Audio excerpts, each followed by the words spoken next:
If this is a trap, it's a quiet one. Ethan Cole muttered, his voice barely carrying over the wind that scraped across the barren plateau at nearly 60 miles per hour, each grain of rust-colored dust tapping against his visor like static, the sky above a dull copper haze that swallowed the horizon whole. And then he saw her, a figure crumpled against the jagged remains of a survey beacon, blue skin catching the dim light like fractured glass, her shoulders trembling in uneven breaths as if the air itself resisted her. And for a moment he didn't move, because nothing on this planet cried like that. Not the machines, not the wildlife, not anything he'd logged in the past 6 months of isolation. And yet there she was, fragile in a way that didn't fit the stories he'd been told about her kind, about aliens who calculated, who dominated, who never showed weakness where it could be seen. And still she lifted her head just enough for him to catch the shine of her eyes, luminous, searching, locking onto him as if she had been waiting for this exact moment, this exact man. And Ethan felt that familiar pull in his chest, the one he'd spent years ignoring, the one that had gotten him into trouble long before he traded a uniform for a maintenance suit. And he exhaled slowly, checking the readout on his wrist, oxygen stable, temperature dropping fast, suit integrity at 93%. Nothing catastrophic yet, which meant he still had a choice. He could turn around, mark the coordinates, report it. Let someone else handle whatever this was, because it wasn't his job anymore. None of it was. But then she tried to stand and failed, her hand pressing into the dust, fingers trembling as if the ground itself rejected her.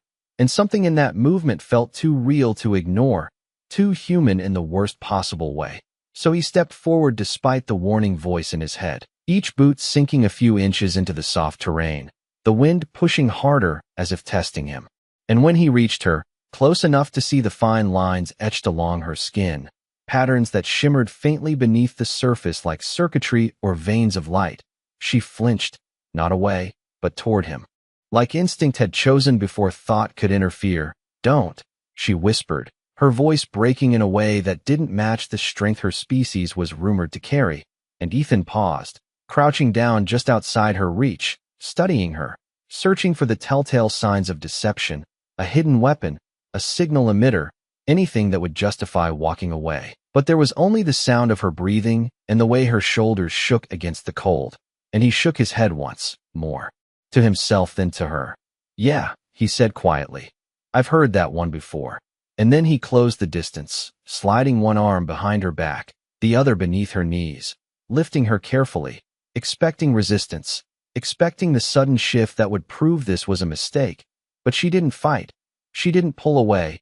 She just tensed as if bracing for something worse. And her skin was warm, warmer than it should have been in this environment, heat bleeding through the reinforced layers of his suit, a sensation that made his system flicker with a soft alert he ignored, because he was already committed now, already moving, adjusting her weight against his chest as he turned toward the distant outline of his outpost, 1.5 miles across uneven ground, not ideal, but manageable if the storm didn't worsen.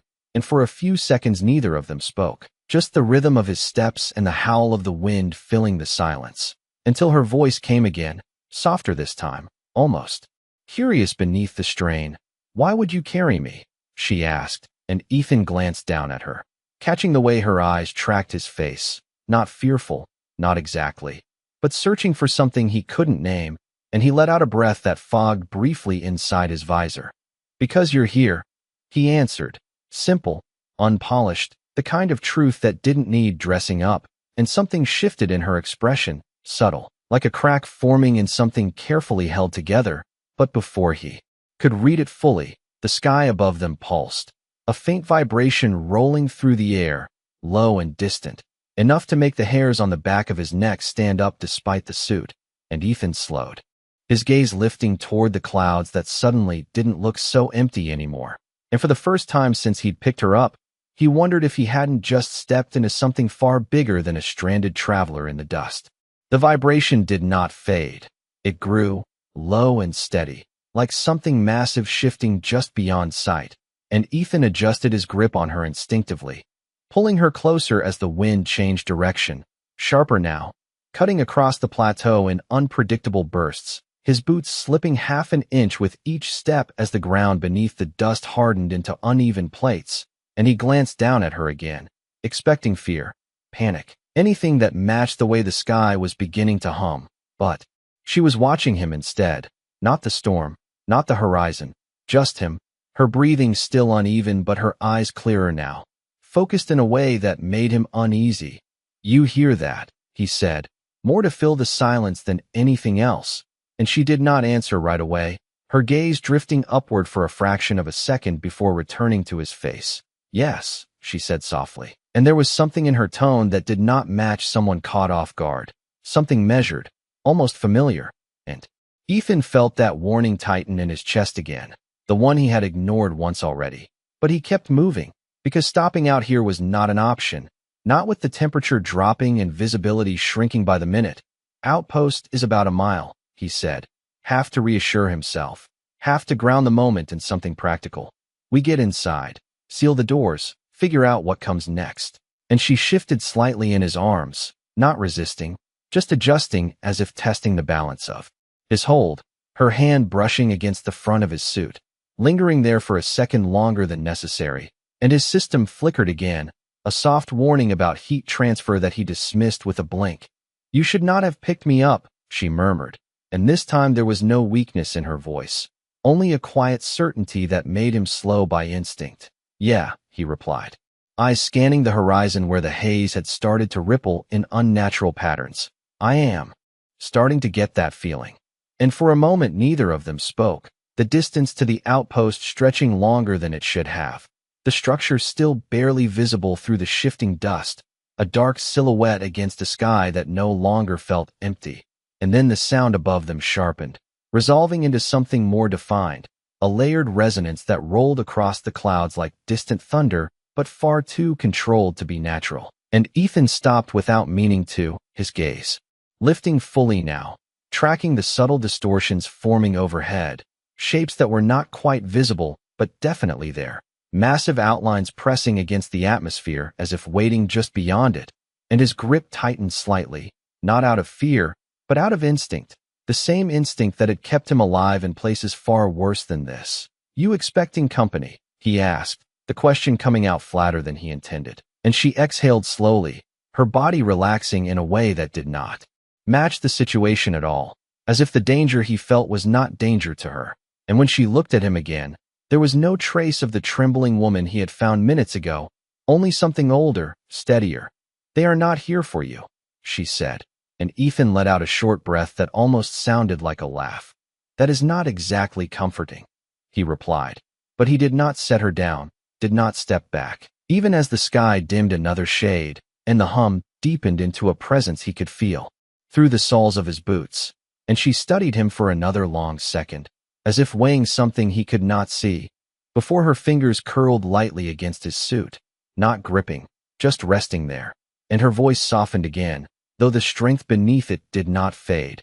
"You can still leave," she said. "Put me down, walk away, and none of this will touch you." And Ethan looked at her, really looked this time, at the faint glow beneath her skin, at the steadiness in her eyes, at the contradiction of someone who had asked not to be touched now offering him a way out. And he shook his head once, slow and certain. "If this is going to get complicated," he said, adjusting his stance as the wind pushed harder against him. "It already is." And for the first time since he had found her, something like surprise flickered across her face, brief but unmistakable, and above them, the first line of light cut through the clouds, silent, precise, drawing a boundary across the sky that had not been there before, and Ethan felt the moment settle into something irreversible, even if he did not yet understand why. The line of light did not fade. It expanded, stretching across the sky with impossible precision until the clouds themselves seemed to part around it. And Ethan felt the pressure change, subtle but undeniable, like the air had decided to hold its breath, and he shifted his stance again, boots grinding against the hardened dust as he recalculated distance. 1.4 miles to the outpost, maybe less if the terrain leveled out ahead, but his eyes kept pulling upward, tracking the shapes that were no longer hiding, vast silhouettes now visible behind the thinning haze, their edges too clean, too deliberate to be anything natural, and his suit registered a spike in electromagnetic activity, numbers scrolling across his display faster than he could process. "That is not weather," he said quietly, more statement than question, and in his arms, she remained still, almost unnaturally so. Her earlier tremor completely gone, replaced by a calm that did not belong in this moment.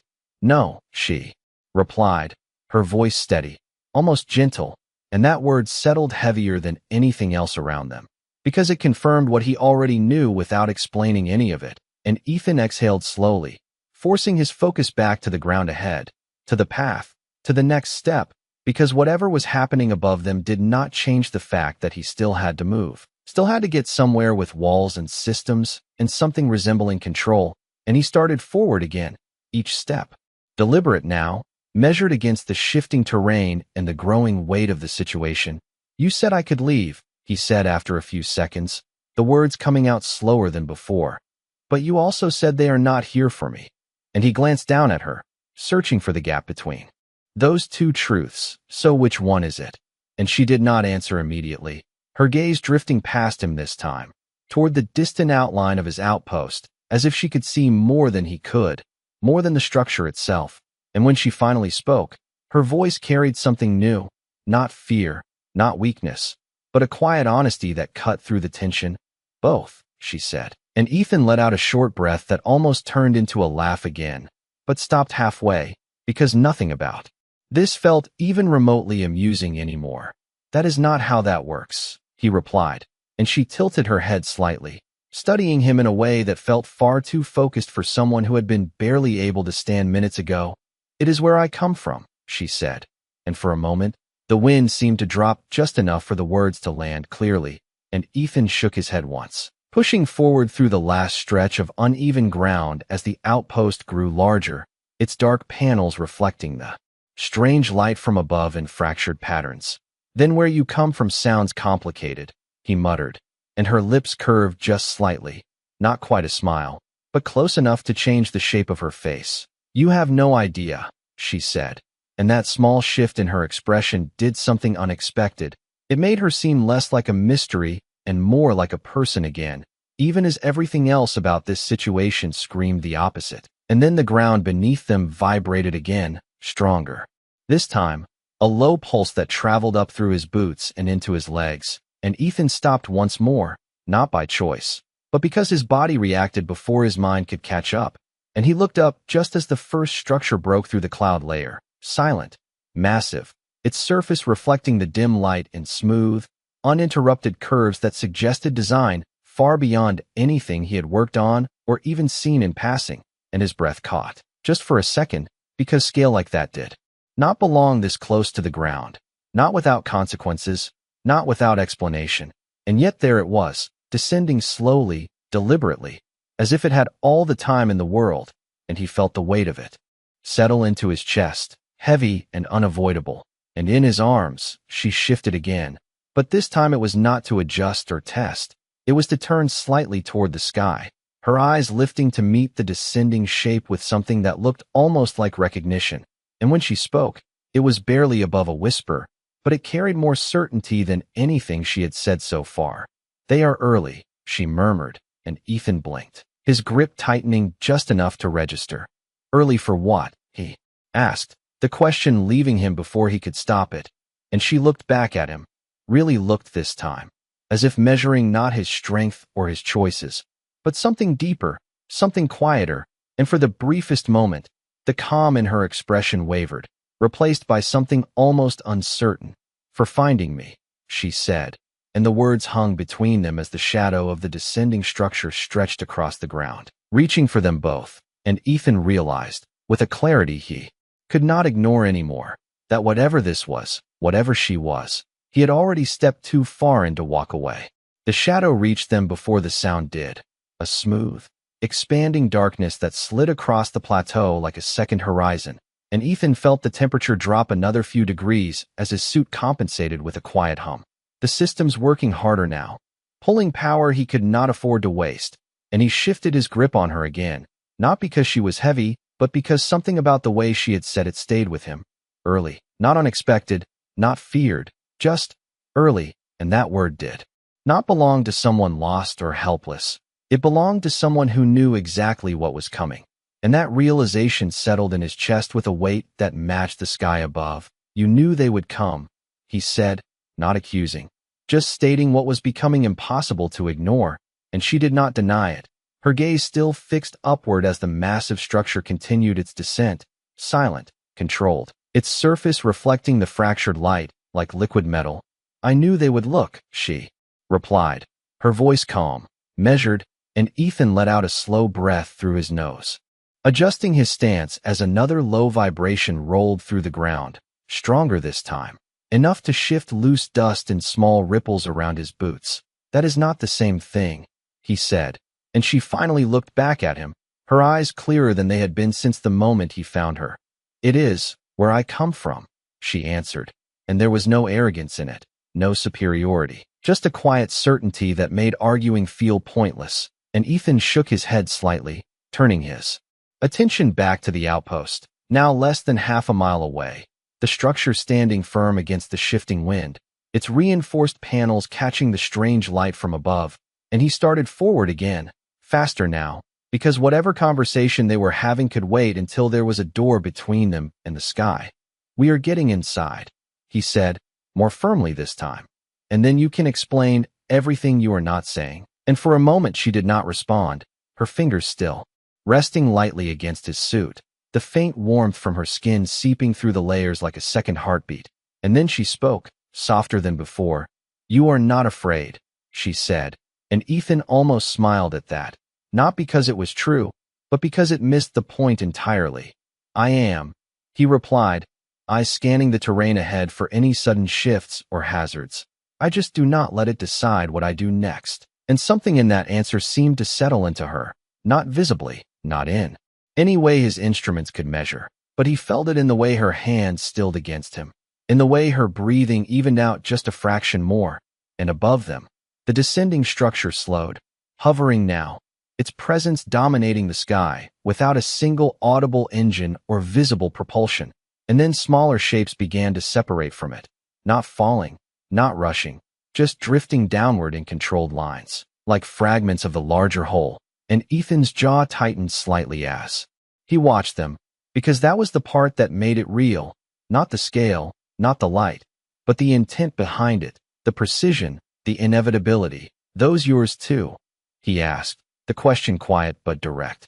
And she followed his gaze this time, her expression unreadable for a second before she answered, yes. And there it was, simple, undeniable, and Ethan nodded once, as if that confirmed something he had already decided, and he picked up his pace, boots striking harder against the ground as the outpost doors came into full view, the outer sensor array flickering as it registered the anomalies above, systems struggling to interpret something far beyond their design. Then we are definitely going inside, he said, and she let out a breath that almost sounded like a laugh, though there was no humor in it, only a strange kind of relief. You still think walls will matter, she murmured, and Ethan did not look down this time, did not break stride. They matter to me, he said, and that was enough, because whatever she was, whatever she represented, he was still human, still grounded in things he could touch, doors he could close, systems he could control, even if only for a few minutes. Longer, and as they reached the perimeter, the ground pulsed again, deeper, resonating through the metal framework of the outpost itself, and the first of the descending shapes slowed directly above them, casting a focused beam of pale light that cut through the dust and settled just ahead of his path, not blocking him, not forcing him to stop, just waiting, and Ethan hesitated for the first time since he had picked her up, not out of fear, but because the choice in front of him had finally become visible, and in his arms, she turned her head slightly toward that light, her voice low, steady, carrying a weight that matched the moment.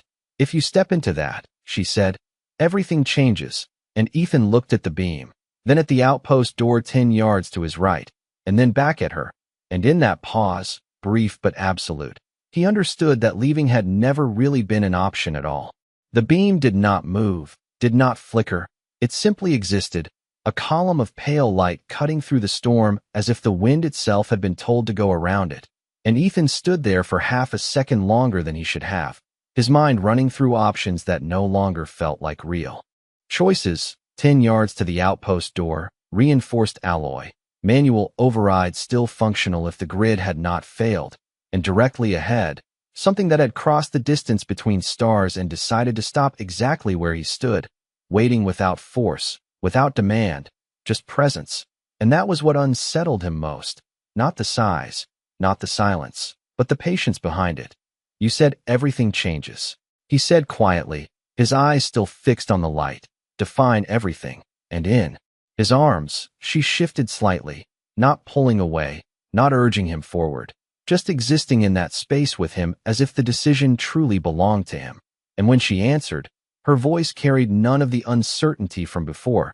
You stopped being invisible, she said, and that landed harder than anything else she had told him so far, because invisibility had been his choice, his refuge after everything he had walked away from. The reason he took this contract on a forgotten rock where nothing important was supposed to happen, and he let out a slow breath, feeling the weight of that word settle into his chest. I was fine with that, he replied, and she tilted her head slightly, studying him again, not as a stranger this time, but as something more defined. You were not, she said simply, and Ethan almost argued, almost pushed back, but the words did not come, because somewhere under the layers of routine and distance, he knew she was not entirely wrong, and the ground pulsed again.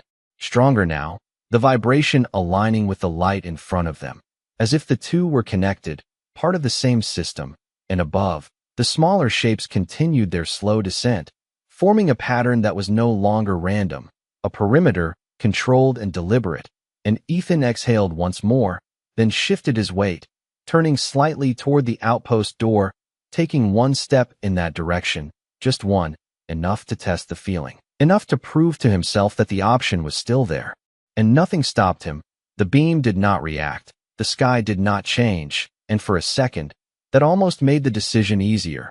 Almost, because it meant walking away was still possible, still simple, still safe. And then he looked down at her again, at the way her eyes followed his movement, not with fear, not with expectation, but with something quieter, something that did not ask him to stay and did not ask him to leave, and that absence of pressure did something unexpected.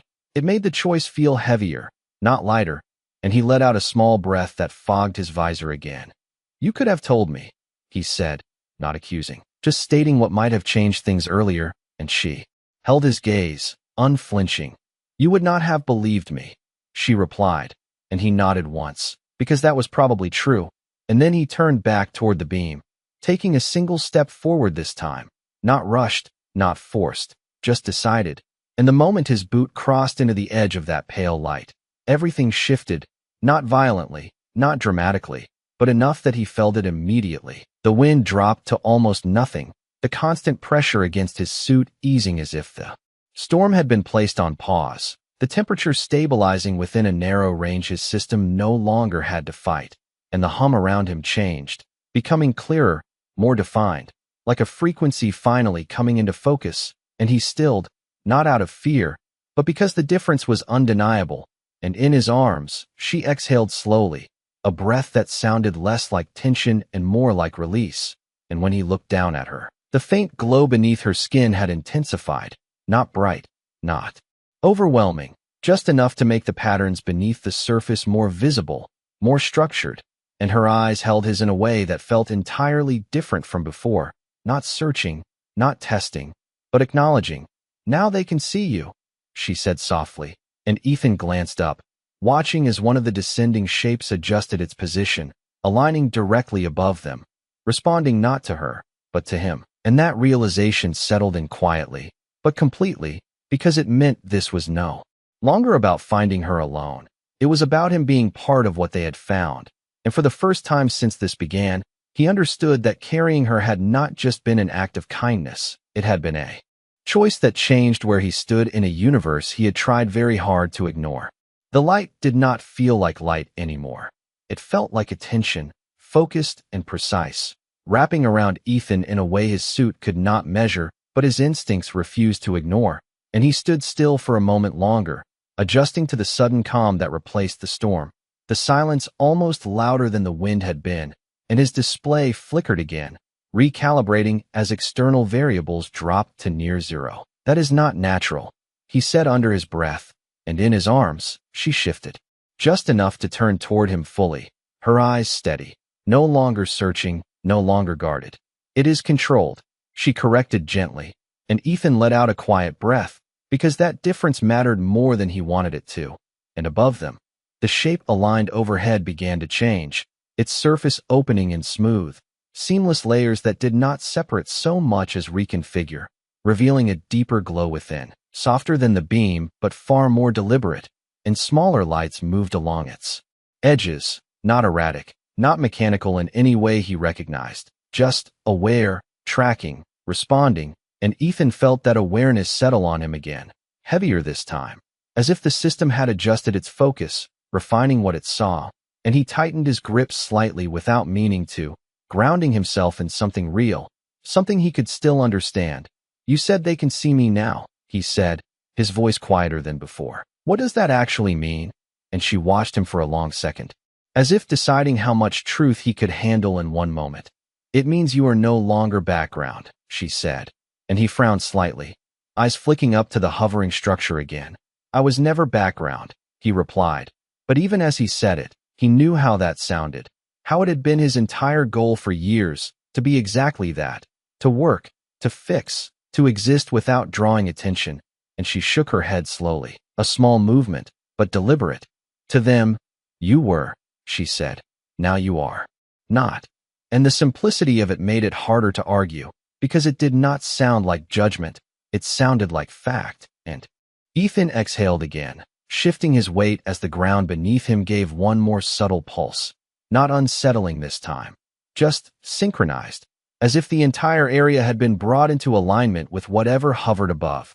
And then the beam itself changed, not in brightness, but in density, the air within it shimmering slightly as if layers were being added, structured, and for a brief second, Ethan saw something move within it, not descending, not rising, just forming, a shape that hinted at structure before dissolving again, and his eyes narrowed slightly, trying to make sense of it.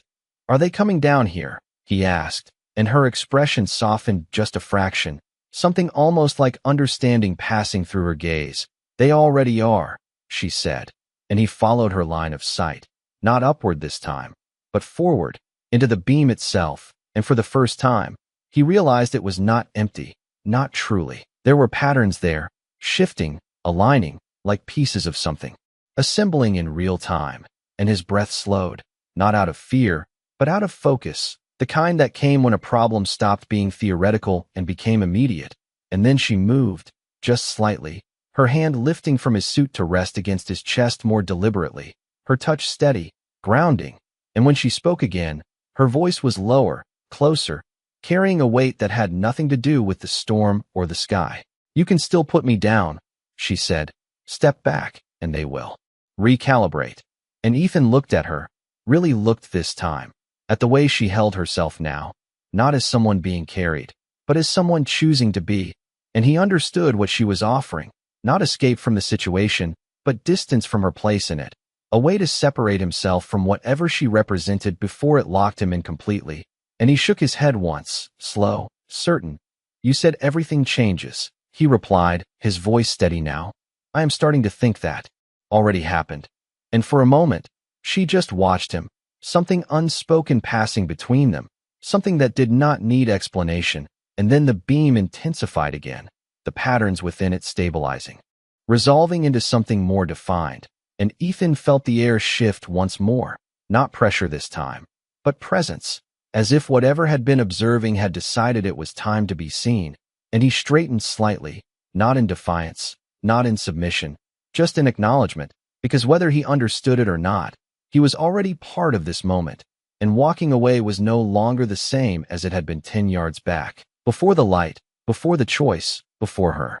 The patterns in the beam stopped shifting, and for the first time since he stepped into it, Ethan could see something that held its shape, not fully solid, not entirely light, but something in between, a presence that formed from the air itself, tall, precise, and impossibly still, and his breath slowed without him noticing, not out of fear, but because the moment demanded it. Because whatever stood in front of him did not feel like something that needed to move to prove its power, and he adjusted his stance slightly, grounding his weight evenly, his grip on her steady but no longer protective in the same way, because she was not the one at risk anymore, not here, not now, and she did not look at the figure as if it were unknown. She did not flinch or tense. She simply watched it the way one acknowledges something expected, something familiar, and that told him more than anything else. This is them, he said quietly, and she nodded once, a small, deliberate movement. One of them, she corrected, and Ethan let out a slow breath, eyes tracing the edges of the form as it became clearer, lines of light defining structure without revealing detail, like a silhouette built from intention rather than matter. And then it spoke, not with sound in the air, but with something that bypassed that entirely, a presence of meaning that settled directly into his awareness, steady and controlled, not invasive, just there. And Ethan blinked once, instinctively trying to place it, to translate it into something familiar. And the closest comparison his mind found was a voice without vibration, clear without volume. Designation confirmed. The presence conveyed, and Ethan's jaw tightened slightly, because that word did not sit right with him, not applied to a person, not applied to him. And before he could respond, she spoke, her voice audible this time, calm, measured. He is not a designation, she said, and there was no defiance in it, no challenge, just correction, and the figure shifted, not physically, but in focus, its attention narrowing, refining, and Ethan felt that shift like a change in gravity, subtle but undeniable. And then the presence came again, clearer this time, directed specifically at him. You altered the outcome. It conveyed, and Ethan frowned slightly, because that was not an accusation, not praise, just statement. And he exhaled slowly, choosing his words carefully even though he was not entirely sure how they were being received.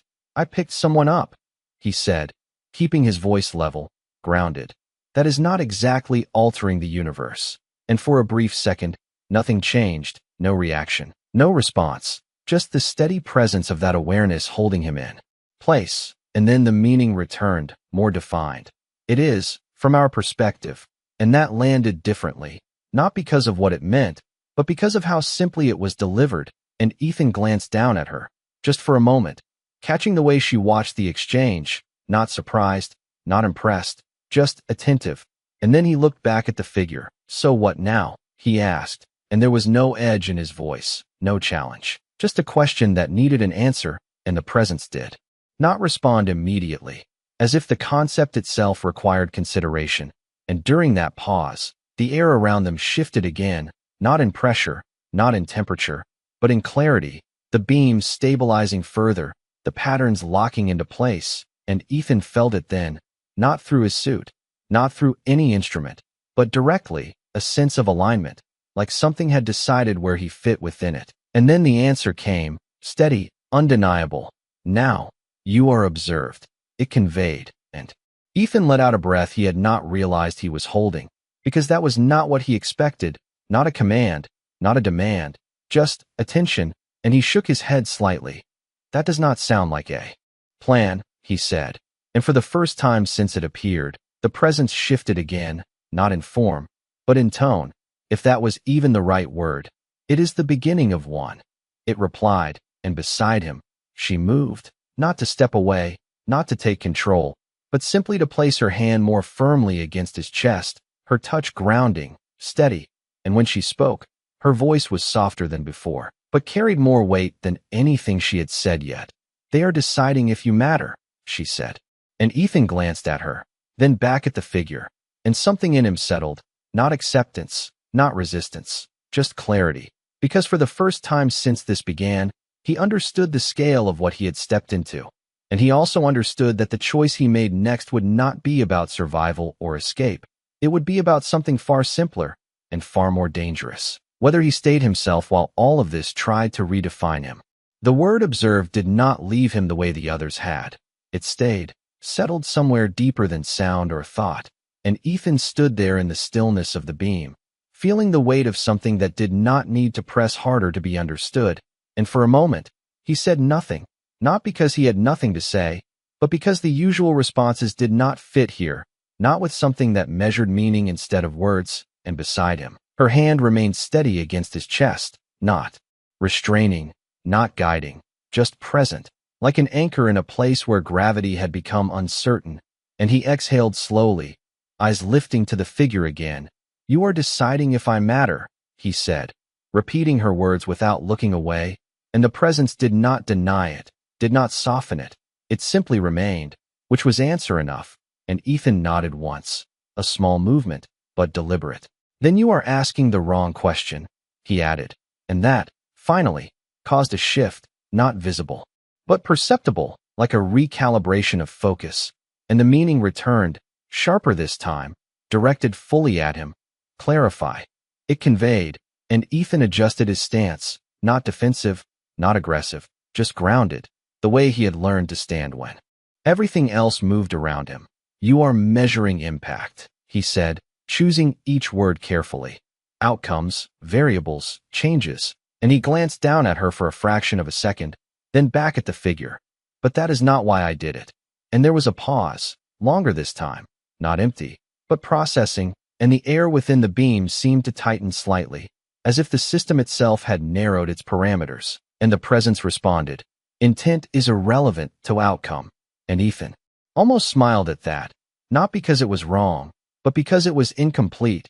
"Not where I come from," he replied, and for the first time, the silence that followed felt different, less certain, less absolute, and he continued before it could close again.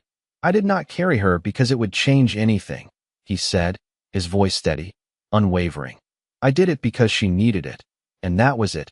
No elaboration, no justification, just the simplest truth he had, and the beam held that statement the way it had held everything else, weighing it, aligning it against whatever scale these beings used, and beside him, she did not speak, did not interrupt, but he felt the subtle shift in her presence, the way her hand pressed just slightly more firmly against him, not to influence the moment, but to acknowledge it, and above them, the massive structure adjusted again, not descending further, not retreating, just repositioning in a way that suggested a change in perspective rather than location, and the smaller shapes aligned more precisely, forming a pattern that no longer felt like containment, but like focus.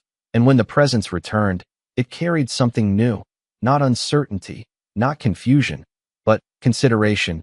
"Your species prioritizes individual need over systemic efficiency," it conveyed, and Ethan let out a quiet breath, because that was one way to describe it. "Sometimes," he said, "not always."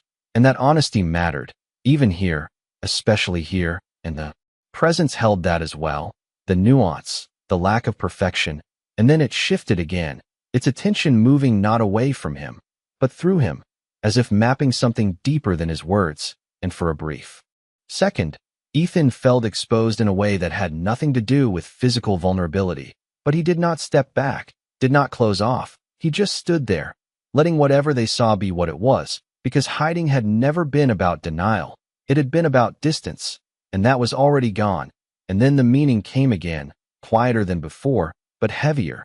"You acted without expectation of return," it conveyed, and Ethan nodded once, because that was the point. "Yes," he said, and the presence paused, not in uncertainty, but in something closer to recalibration, and when it spoke again, the tone had shifted, subtle but undeniable. That variable was not accounted for, and Ethan blinked once, because that was the closest thing to surprise he had heard from it, and beside him, she exhaled softly, a sound that almost carried relief, and then she finally spoke, her voice calm, but with a depth that had not been there before.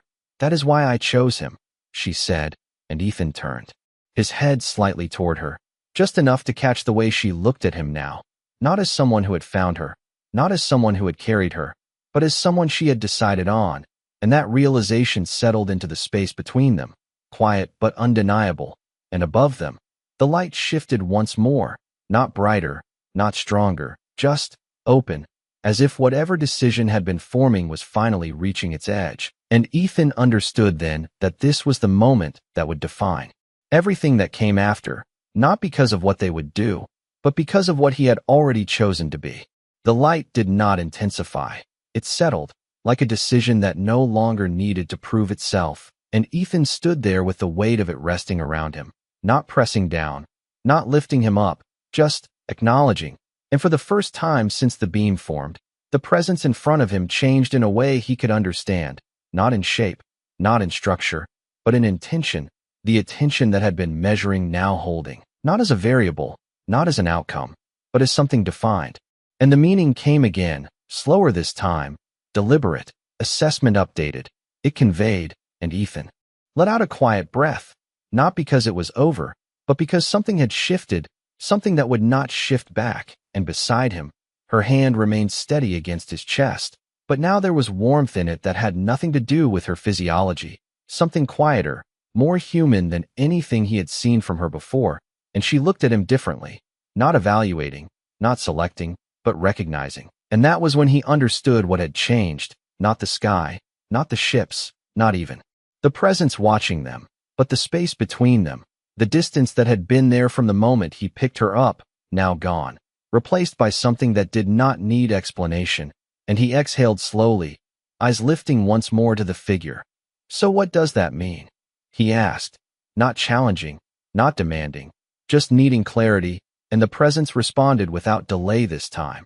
"You are no longer incidental," it conveyed, and that word settled differently than observed had, because incidental meant temporary, replaceable, and this was not that, and Ethan nodded once, accepting the weight of it without trying to reshape it into something easier. And then the meaning continued, unfolding in a way that felt less like a statement and more like a conclusion. "Your actions demonstrate non-transactional value."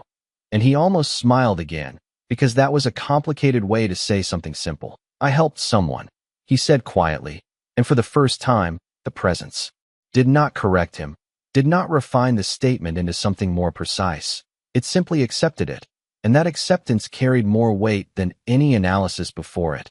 And above them, the massive structure shifted again, not descending further, but opening, the layered surface parting just enough to reveal depth beyond it. Not an interior, not a space he could define, but something that extended further than the eye could follow. And the beam around him softened at the edges, the rigid boundary dissolving into something more fluid, and the smaller shapes that had formed the perimeter adjusted in response, not tightening, not closing in, but widening, as if making room rather than enforcing limits. And Ethan felt that change ripple through the ground beneath him, through the air around him, through the quiet space where the storm had once been, and beside him, she moved, not away, not stepping out of his arms, but turning slightly toward him, her hand sliding from his chest to rest against his shoulder, her gaze steady, unwavering, and when she spoke, her voice carried none of the distance it had before, only clarity. "You were not supposed to matter," she said softly, and Ethan let out a small breath, because that was the most honest thing anyone had said to him in a long time.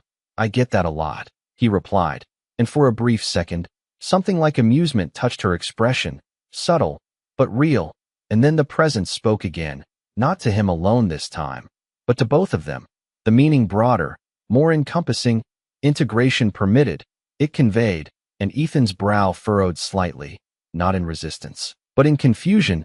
"Integration into what?" he asked, and there was a pause, not empty, but final, as if the answer did not need elaboration. "Into relevance," it replied, and that word echoed in a way the others had not through the air, not through his thoughts, but through something quieter, something that settled into place without asking for permission, and Ethan stood there, holding her, feeling the weight of everything that had just been decided, everything that had just changed, and he did not move, did not step forward into whatever had opened above them, did not step back toward the outpost that suddenly felt very far away. He just stood there, because for once, stillness felt like the right choice, and in that stillness, she leaned in, not because she needed support, not because she was weak, but because she chose to, her forehead resting lightly against his shoulder, her breath steady, grounded, and Ethan did not question it, did not pull away, he simply remained, and above them, the sky held, the ships waited, the presence observed. But for that one moment, none of it mattered as much as the quiet, undeniable truth that settled between them, that in a universe measuring power and outcome and control, something as simple as being human had been enough to be seen, enough to be chosen, enough to change everything.